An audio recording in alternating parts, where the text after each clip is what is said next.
Good morning, Calvary, and welcome to today's service. You may have wondered about the reason for moving to video announcements instead of in-person announcements. There are actually several reasons for this. It streamlines the announcement process by having them scripted, thus making the information available more efficiently. Secondly, running the video before worship saves us from wasting precious worship time on verbal announcements. And third, and most importantly, we do it for the sake of visitors, especially first-timers. Announcements are nothing more than encoded messages for the first-time visitor. They don't know what any of it really means. So we save the verbal announcements for them, emphasizing the things that they'll need to know. What to expect during worship, how long it will take, what the theme will be, what the next steps are in getting more involved, etc. We've decided to move to this format in order to optimize a first-time experience at Calvary and to make it as enjoyable as possible. And coming up next this afternoon, our annual Blessing of the Animals event. But this year's event is a lot different. We will have vendors with us. We'll have the food truck from Cryin' Johnny's. We'll be featuring a pet parade, a costume contest, wiener dog races,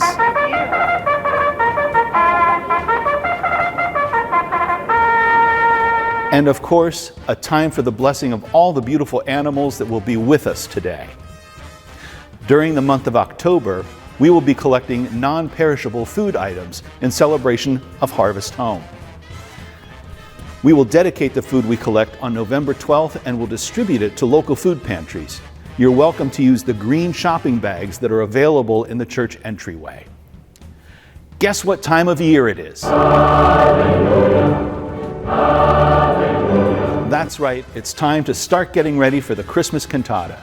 Our choir director and organist Terry Manor has chosen A New and Glorious Morn by Lloyd Larson for this year. Rehearsals are Tuesday evenings at 7 p.m. right here in the sanctuary. It's a lot of fun, it gives you a chance to sing with others, and it's simply a great way to spend time together. Speaking of Christmas, we've changed our Christmas Eve lineup a bit for this year. Christmas Eve is on a Sunday this year, so that morning we will have one traditional service at 10 a.m., celebrating the fourth Sunday in Advent. We will have a traditional Christmas Eve service with harp music at 3 p.m. At 5:30 p.m. we will have our contemporary Christmas Eve service, and we will wrap things up with a second traditional service at 10 p.m. This change has been made as a result of listening to your feedback and what you really want on Christmas Eve. Please remember that tomorrow, October 9th, the entire building will be closed. That's the day when the new HVAC units will be mounted on the roof, and we don't want to have anybody inside just for the sake of safety. The theme for this week's sermon is stewardship, and how we relate not only to our personal possessions, but to the entire world that God has entrusted to our care.